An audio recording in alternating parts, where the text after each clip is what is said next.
Hughes Aircraft Company in Long Beach, California. This is the Spruce Goose in McMinnville, Oregon. Over. I say again, Hughes Aircraft Company in Long Beach. This is the Spruce Goose in McMinnville, Oregon, calling home. Is anyone there? Over. Spruce Goose, this is the Hughes Amateur Radio Club in Long Beach, California. I told you they'd call someday. Over. It's been a long time, and I'm glad you're still there.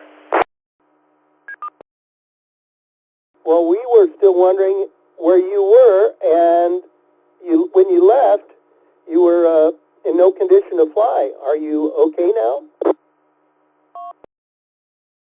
Sure.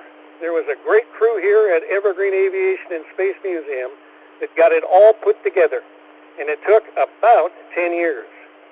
The folks here are grateful for the dedication and ingenuity of Hughes and his team that produced this engineering marvel that has become an American icon.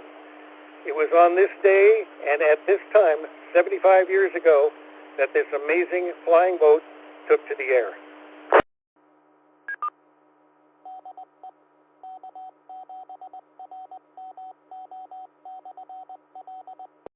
Attention that you've given to the Spruce Goose at the Evergreen Aviation and Space Museum.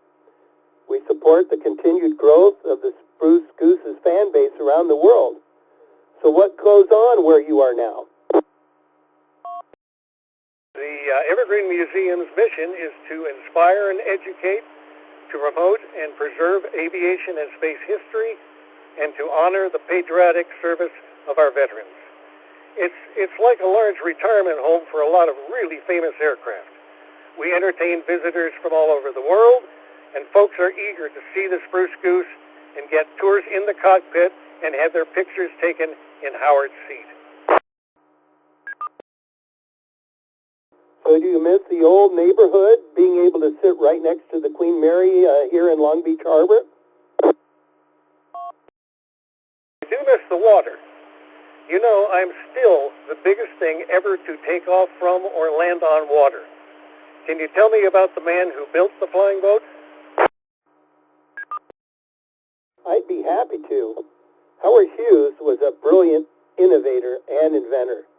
He built the H-1 racer with flat rivets that cut down drag, and with that he set a speed record from Burbank, California to Newark, New Jersey in just 7.5 hours. And in 1938, he set a record for the speed around the world. This was, he beat the previous record by 4 days, and that record stood for almost 10 years.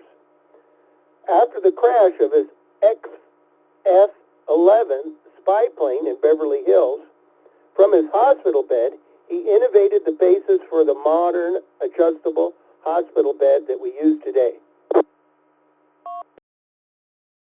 Reporters scoffed at the idea that he might try to fly the flying boat. One wrote that he'd have a much better chance of putting the Empire State Building in the air. Another said, if he tries to land that lumber yard, there will be more wood scattered around the harbor than you'd find in the sequoias. Well, you know, when U.S. Senator Brewster accused Mr. Hughes of wasting the people's money on a boondoggle that would never fly, Howard responded with, I put the sweat of my life in this thing. I've got all my reputation rolled up in it. And I have stated several times that if the Hercules fails to fly, I will probably leave this country and never come back. And I mean it. So tell me, what's in the future for the Spruce Goose? Sure. My new host has a 200-year plan for this museum. There's an astronomy department and plans in the work for a planetarium on campus. There's a very strong emphasis on education here. There are a group of people that teach kids of all ages how to build and fly model airplanes and an airport for radio-controlled aircraft. We have a huge IMAX theater showing movies focused on space and aviation. That sounds terrific. You know, Howard built his own radio and got his FCC ham operator's license when he was just 12 years old. Should we give him a chance to try to check in during this celebration? 5 Charlie Yankee, this is the Hughes flying boat. Mr. Hughes, are you there? Over. Nothing heard.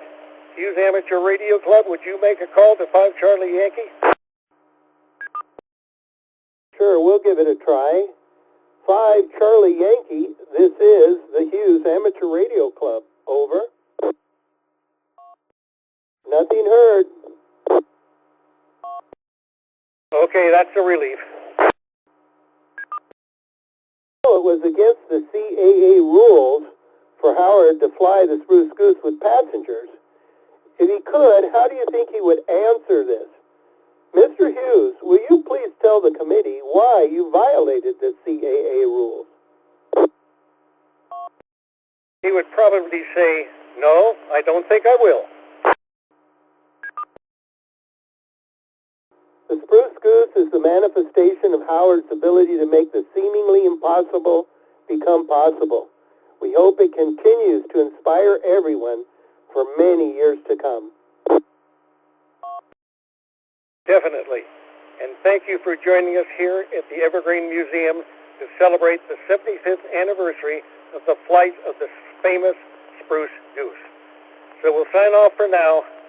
Check with you again in about 25 years. Roger, this is the Hughes Amateur Radio Club, AB6UI. And by the way, did you ever find the $1 million that Howard hid in one of the beach balls?